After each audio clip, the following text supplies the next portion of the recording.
Jat school society Kaithal के इस पावन प्रांगण में इस पावन अवसर पर मौजूद गुलाचिका से विधायक चौधरी ईश्वर सिंह जी,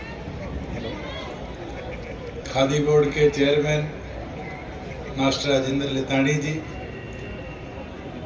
डेयरी के हमारे चेयरमैन रणधीर सिंह जी, आपकी संस्था के कन्वीनर सतबीर मलिक जी, बलवान कोटड़ा जी, एडवोकेट जेपी जागलान जी, राजेंद्र ढोल जी, बलराज नोच जी, अवतार चीका जी, सूरज सारण जी, यहाँ पर मौजूद पूर्व विधायक अर्जुन सिंह जी, धूप सिंह जी, आपके जिला परिषद के चेयरमैन संदीप मलिक जी, यहाँ पर मौजूद समाज के सम्मानित मेरे बुजुर्गों, एजुकेशन सोसाइटी से जुड़े सारे मेंबरान, युवा साथियों और यहाँ शिक्षा ग्रहण करने वाले सभी छात्र छात्राओं, पत्रकार छायाकार साथियों, मैं पहले बधाई दूंगा वर्किंग कमेटी को, जिनकी मेहनत लगन के साथ संस्था का स्वरूप 1939 में अपने हाथों से दीनबंधु सर छोटू राम जी ने नींव रखकर जिस विजन के साथ आगे बढ़ाने का सपना लिया था, आज यहाँ जो फैकल्टी है, स्टाफ है, उनके मदद से और आप लोगों के हार्डवर्क से उस सपने को हम कहीं ना कहीं और मजबूती से आगे ले जाने का काम करेंगे। और यही विश्वास रखूंगा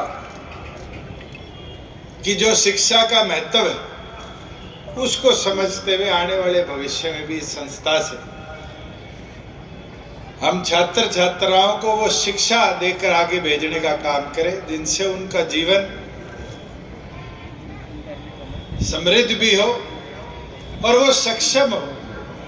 केवल मात्र कोई सी और डी क्लास की नौकरी के लिए, जैसे चौधरी ईश्वर सिंह जी कह रहे थे, यहाँ यूपीएससी, एचपीएससी स्टाफ सिलेक्शन की हर प्रकार की हम शिक्षा के लिए उनको गेयरअप कर पाए कि आने वाले समय में ये युवा साथी मिलकर इस देश का अलग अलग प्रकार से नेतृत्व कर पाए। मैंने कई बार सुना है कि आपकी इस संस्था से बहुत से अफसर बने, HCS लेवल के भी वकील बने, पुलिस की नौकरी में गए, पत्रकारिता में गए, अलग अलग प्रकार से उनने संस्था को कुछ दिया और दिया यही है कि एक पहचान, वो अचीवमेंट प्राप्त करता, मगर इस विजन को और आगे ले जाने का काम करना पड़ेगा। मैं भी मलिक साहब की सुन रहा था, बलवान जी की सुन रहा था, ऑडिटोरियम बना। ऑडिटोरियम तो आज यूनिवर्सिटीज में बहुत बने हुए और साल में 6-7 बार उनका उपयोग होता है, कोई कॉन्वोकेशन होगी, कोई और फंक्शन होगा, और बच्चों के उपयोग में वो जितना कम हो सकते हैं वो आ सकते हैं। अगर आपको इस संस्था को कोई विजन देना है तो एक प्रयास हमने किया था कि हम डिजिटल लाइब्रेरी गांव लेवल तक लेके जाएंगे। और मैं तो यहाँ आ रहा था, पत्रकार साथियों ने भी देखा होगा कि आज देश के बजट में हरियाणा के बाद अब केंद्र सरकार ने भी ये लिया कि प्रत्येक गांव में डिजिटल लाइब्रेरी केंद्र सरकार भी बनवाने का काम। और बहुत बड़ी बात है कि हमारी लगाई हुई पौध, जिसको 25 सितंबर को हमने बाछौद से लगाकर ये टारगेट लिया था कि हरियाणा प्रदेश के इस वर्ष में 108 गांव में चौधरी देवीलाल के नाम पर हम डिजिटल लाइब्रेरी बनाने का काम करेंगे। अब उस सपने को केंद्र सरकार भी रूरल एम्पावरमेंट की और एजुकेशन की इम्प्रूवमेंट की ओर ले जाने का काम कर रही है। मगर आज आपसे अनुरोध करूंगा, अब लाइब्रेरी का सपना तो केंद्र से भी हमें सपोर्ट का मिल जाएगा और जल्दी हम पूरा कर पाएंगे। और मैंने पूछा तो बताया गया कि आपके यहाँ भी लाइब्रेरी है और शहर में अगर कोई 800-700 रुपये लेते हैं तो उनसे भी कम में आप उस लाइब्रेरी में बच्चों को शिक्षा देने का काम करते हैं। लाइब्रेरी तो इंफ्रास्ट्रक्चर से बन जाएगी, मगर इनको वो अपॉर्चुनिटी, इन बच्चों को वो काउंसलिंग जो इनका करियर ओरिएंटेशन के अंदर मदद करेगी, इनके भविष्य को कैसे मेंटर किया जाए उसमें काम करेगी। मैं चाहूँगा आप हरियाणा प्रदेश की पहली संस्था उसके अंदर बनो जहाँ हम खड़े हैं। इस प्रांगण को ऐसा ही रहने दो, स्टेज आपके हर साल फंक्शन में काम आएगा, मगर इसके ऊपर एक भव्य हॉल बनाओ जिसमें संस्था की तरफ से एक ऐसा कोचिंग सेंटर चलाया जाए जिसमें देश के प्राथमिक रोजगार के हमारे जितने टेस्ट है उनकी तैयारी कर। आज नीट की कोचिंग बड़ी महत्वपूर्ण है। लोग कोटा 2-2 साल बच्चों को ले जाया करते हैं। क्या उस कोटा का एक छोटा सैंपल जाट संस्था में बना सकते हो आप साथ के साथ साथियों को? मैं तो आपको खुली छूट देता हूं कि इसके ऊपर हॉल बनाने के लिए चाहे 31 लाख लगे, 51 लाख लगे, मेरे से डिस्क्रिशन से, समाज के हमारे साथियों से इकट्ठा करके लाओ, मगर ऐसा कोचिंग सेंटर यहाँ पर बनाओ जिसको कोटा से लोग देखने आए कि जाट एजुकेशन सोसाइटी कैथल के अंदर ऐसा क्या बना कर दिखाया कि आज नीट के टॉपर भी इस संस्था से गए। आज हमारे कॉम्पिटिटिव एग्जाम जितने हैं, चाहे वो यूपीएससी हो, स्टाफ सिलेक्शन हो, चाहे वो आपके हरियाणा पब्लिक सर्विस कमीशन के हो, और तो और जैसे ये जॉइंट एंट्रेंस टेस्ट, इन टेस्ट की भी आज के दिन बहुत अहम भूमिका है एक बच्चे के करियर को शेप अप करने के लिए, उसको मोल्ड करने के लिए कि कल वो भविष्य में उस और अपने विजन को ले जा पाए। और मैं तो मानूंगा अगर आप 1 साल के अंदर इस इंफ्रास्ट्रक्चर को बना दोगे तो स्कूल के जो हमारे युवा साथी बैठे हैं इनका भविष्य आप सुरक्षित ही नहीं, उसको ऐसा करके दे जाओगे कि माँ बाप भी आपके पास आएंगे, कहेंगे इस इंफ्रास्ट्रक्चर को 1 मंजिल, 2 मंजिल, 3 मंजिल बनाओ कि आने वाले भविष्य में और ज़्यादा बच्चे हमारी इस हाई स्कूल सोसाइटी से शिक्षित होकर आगे बढ़े। और मैं तो समाज के भी सभी साथियों को कहना चाहूँगा, फौजी भाग गया 500 का नोट दिखा रहा था कि असली है नकली है, मगर कला है और उस कला की पहचान को करना जरूरी है। एक चीज़ मैं कहना चाहूँगा, आपकी संस्था के अंदर कमरों के आप लाख रुपए लेते हो, चलो 5 में बनता हो, लाख रुपए आपने रखा हुआ है कि भी कोई अपने परिवार के सदस्य के नाम पे कमरा करना चाहे, तो मैं तो आपको 5 लाख रुपए मैं देता हूँ, फौजी के नाम पे एक म्यूजिक हॉल बनाओ जिसमें एटलीस्ट हरियाणा संस्कृति जो हमारी रागनी है इसको हम रिवाइव कर पाए। और ये बहुत जरूरी है। अभी मैं देख रहा था हमारी बेटियां गिद्दा कर रही थी, उस कल्चर को रिवाइव करने पे तो बहुत पैसा पंजाब ने लगाया और पंजाब के साथ साथ हम भी बावड़े हैं, साथ साथ हम भी लगे बड़े, मगर अपनी खुद की संस्कृति थी उसके रिवाइवल के लिए हमने क्या योगदान दिया। आज हमारी कल्चरल ड्रेस गायब हो रही है, बताओ कितने अब गांव में दामन पहने मिलती है हमारी माताएं बहन। आज धीरे धीरे धोती वाले बुजुर्ग थे वो भी पजामे में आगे, धोती भी धीरे धीरे लुप्त हो जाएगी। पगड़ी जो थी आज हमारी पीढ़ी को तो आदि से हम यहाँ से एक मॉडल तैयार कर सकते हैं। आप तो गढ़ में बैठे हो और हरियाणा के कल्चर के अंदर इसकी अहम भूमिका है। और मैं तो चाहूंगा कि एक कमरा हमारे कल्चरल आर्ट के लिए आप डेडिकेट करो, जिसमें रागनी और इस तरह के कल्चरल अपलिफ्टमेंट के ऊपर हम काम कर पाए। मैं तो बधाई दूंगा, जागलान जी ने सारा ब्यौरा दिया कि किस प्रिंसिपल साहब ने दिया कि किस तरीके से हमारे यहाँ के बच्चों ने हरियाणा प्रदेश के अलग अलग एग्जाम्स के अंदर, क्लासेस के अंदर बड़ी मेहनत लगन के साथ टॉपअप करने का, टॉपर बनने का काम किया। और मैं तो सभी अगली टीम को भी कहना चाहूँगा कि आप सारे भी इसी तरह अपने माता पिता का नाम बढ़ाने के साथ साथ अब जिस संस्था में पढ़ते हैं उसका नाम रोशन करने के लिए काम करते रहें, और इसमें हमारा भी पूरा योगदान रहेगा। एक चीज़ बड़ी रोमांचक है, और ये तो मैं तो सारे प्रधानों की जो पहले रहे हैं, मैं ज़रूर उनकी कमी भी मानूंगा, सरकार की भी कमी मानूंगा कि इस संस्था की नींव आज़ादी से पहले की है, 1939 की, और आज तक एजुकेशन सोसाइटी को परमानेंट एनओसी नहीं मिला। तो ये मैं वादा करता हूँ अगले 2 से 5 दिन में आपकी संस्था को परमानेंट एनओसी दिलाने का काम, कि आपको हर साल भागा दौड़ी ना करनी पड़े। इतनी पुरानी और दीन बंधु सर छोटू राम जी की याद में उनके हाथों से बनी हुई ये संस्था है, इसको तो हमें और मिलकर आगे बढ़ाने का काम करना है।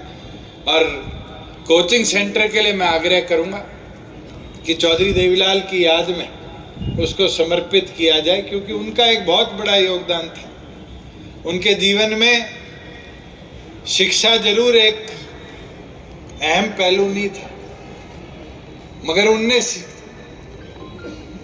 अपनी नॉलेज से घूम घूम कर ऐसे कार्य करे जो आज पीढ़ी दर पीढ़ी हमारे सबके काम में आ रहे। दीन बंधु सर छोटू राम जी जिस शिक्षा के मंदिर को 1939 में आज उसका स्वरूप बनाने का काम किया, और उस स्वरूप के साथ साथ एजुकेशन के लेवल में प्रत्येक फील्ड में टॉपर्स पैदा कर हरियाणा प्रदेश का नाम रोशन किया। ये मेरा विश्वास है कि ये एजुकेशन सोसाइटी इसी लक्ष्य के साथ आई है। और आज मैंने भी इनसे आग्रह किया कि यहाँ पर जहाँ इनके पास लाइब्रेरी की व्यवस्था है, वहाँ मॉडर्न टेक्नोलॉजी से लैस कोचिंग सेंटर जल्द से जल्द बनाया जाए।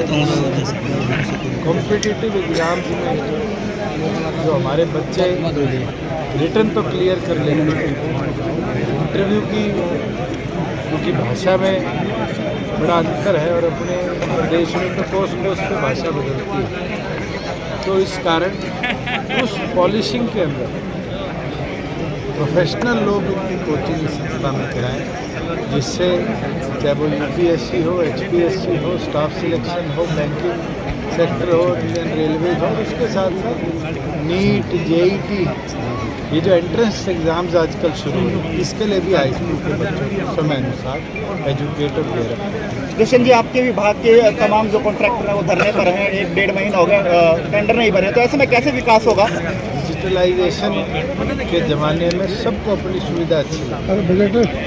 आज हरियाणा इंजीनियरिंग वर्क्स पोर्टल पर 28 मैथों को हमने इंटरलिंक किया है और व्यवस्था को एक दिन में बदलाव किया। मुझे पूर्ण विश्वास है कि अभी काम धीरे धीरे सुचारू तौर से चलना शुरू हुआ है। महीने के अंदर जो थोड़ी बहुत कमियां पेशियां हैं उसको भी दुरुस्त करके हम आगे ले जाने सर पूरे बजट के साथ खड़े हैं, सड़कों को लेके बुरा हाल है, विधायक जी विरोध करते रहते हैं आपका। मैं मेरी डिस्क्रिप्शन से 51 लाख रुपये सर केंद्रीय बजट को जल्द से जल्द पूरी तरीके से व्यवस्थित ढंग से बजट को कहाँ देखते हैं सर? केंद्रीय बजट पे क्या कहेंगे सर? केंद्र सरकार का आभार प्रकट करता हूँ कि उनने मेरे वर्ग को जो इनकम टैक्स का लेवल 5 लाख से 7 लाख किया है नो टैक्स स्लैब में, उसमें माध्यमिक वर्ग को बहुत बड़ी राहत मिलेगी। उसके साथ हमारा एक सपना था जिसको हम प्रदेश में आगे लेकर चल रहे थे डिजिटल लाइब्रेरी बनाने का। आज केंद्र बजट में ये अनाउंसमेंट हुई है कि देश के तमाम गांवों में अब डिजिटल लाइब्रेरी बनाई जाएगी। बहुत बड़ी शिक्षा के लिए एक अचीवमेंट होगी और ख़ास तौर पर उस ग्रामीण बच्चे के लिए जो शहर के कोचिंग सेंटर में आके महंगी फीस देकर शिक्षित नहीं हो सकते और आने वाले भविष्य की जो नींव है उसको और मजबूती के साथ रखा है। MSME के अंदर जो आज 3 करोड़ तक का स्लैब बनाया है, मैं मानता हूँ जो हमारी माइक्रो इंडस्ट्री है, छोटे उत्पाद है और स्मॉल इंडस्ट्री, उसको एक बहुत बड़ी राहत है और इससे नए युवा साथियों को स्टार्टअप आगे बढ़ाने के लिए बहुत बड़े अवसर मिले। इसके साथ साथ महिलाओं के लिए जो आज स्लैब्स बढ़ाए गए, महिला सशक्तिकरण चाहे वो इंडस्ट्रियल हो चाहे वो रोड के स्लैब्स हो, बहुत बड़ा कदम है। एक और बड़ी चीज़ आज करी है वो है प्रधानमंत्री आवास योजना।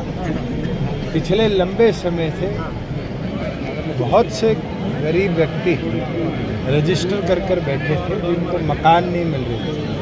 मगर आज इस बजट अनाउंसमेंट के अंदर 76,000 करोड़ रुपया गरीब आदमी के आवास के लिए प्रधानमंत्री आवास योजना में आवंटित करना, मुझे लगता है कि ऐतिहासिक कदम रहेगा और हर उस गरीब व्यक्ति को जो आज मकान की तलाश में है, उसको अगले 1 साल में सरकार वो सुविधा पूरी तौर पर दे पाएगी कि उसका खुद का आशियाना। साथ में एक और ऐतिहासिक चीज़ करी है, वो ग्रामीण विकास को कैसे डिजिटलाइजेशन के साथ जोड़ा जाए, 5G नेटवर्किंग को कैसे बेहतर बनाया जाए, उसके लिए 100 रिसर्च लैब्स का और ग्रीन एनर्जी और सोलर एनर्जी के ऊपर कैसे क्लीन एंड ग्रीन एनर्जी की ओर काम किया जाए, उसके ऊपर निर्णय। मैं आभार प्रकट करता हूँ कि इस बजट से देश को एक नई उन्नति प्रगति की दिशा जो कोविड की महामारी के बाद से जरूर देश की आर्थिक व्यवस्था भी सुधरेगी, नए रोजगार के अवसर भी आएंगे और उसके साथ साथ देश प्रगति के पथ पर। दुष्यंत जी, हरियाणा में सर करोड़ों रुपए का गेहूं, 82 करोड़ से अधिक का गेहूं खराब हुआ सर पूरे प्रदेश में। 22 करोड़ से ज्यादा आपने 1 महीने में जांच के आदेश दिए सर, 2 महीने से ज्यादा का समय हो गया, कोई कार्रवाई नहीं सर। संज्ञान में है, कमेटी ने ही समय मांगा था क्योंकि डॉक्यूमेंटेशन को एक अधिकारी के समय के लिए और 1 दिन के अंदर 7 साल की डॉक्यूमेंटेशन की इंक्वायरी नहीं हो सकती। लेकिन मैंने स्पष्ट जबकि पूरे जिले में हुआ गेहूं तो खराब, कुंडरी तक की जांच को सीमित रख दिया गया, 5 जगह। तो आप ही पूछ लो सारी चीज। जी सर, बोलिए सर। वो तो सुन लो। ठीक है सर, कंटिन्यू। 3 आदमी एक सवाल पूछ रहे हो। हाँ, तो इसलिए बोल रहे एक आदमी पूछ, मुद्दा बड़ा है ना सर, कंटिन्यू करो। बताओ सर। मैंने पहले भी कहा है और विधानसभा में भी कहा था कि एक दाना जो आज ऑक्शन हुआ है उसकी कैसे खराबा हुआ पूरी रिपोर्ट ली जाएगी, ना कि एक गोदाउन की या एक व्यक्ति को, और उन तमाम अधिकारियों को उस इंक्वायरी में डिटेल्स लिए जाएंगे जो यहाँ पर नियुक्त थे इस पूरे पीरियड में जब ये लैप्स हुआ। अभी तो मेरे नॉलेज में ये भी आया है कि जो सड़ा हुआ माल था उसमें भी चोरी है, उसके खिलाफ भी एक्शन लेंगे और इनको किसी को बख्शा नहीं जाएगा। एक डिपार्टमेंट के नहीं है, ये हमारे स्टेट के 3 डिपार्टमेंट्स में, जिसमें वेयर हाउसिंग कॉरपोरेशन, हैफेड और फूड सिविल सप्लाईज के। एक चीज़ ज़रूर है कि ये प्रोक्योरमेंट 18 से 19 के बीच में हुई थी और उस समय अनसीजन रेनफॉल से भी बहुत सा गीला अनाज स्टेट गवर्नमेंट ने परमिशन देकर खरीदा और उस चीज़ की जब तक रिपोर्ट नहीं आएगी जब तक मैं उसके ऊपर कुछ नहीं कहता। तरपाल नहीं ढकी गई थी सर, तरपाल की वजह से सर, नहीं ढकने की वजह से। भाई मैं तो उस समय था नहीं।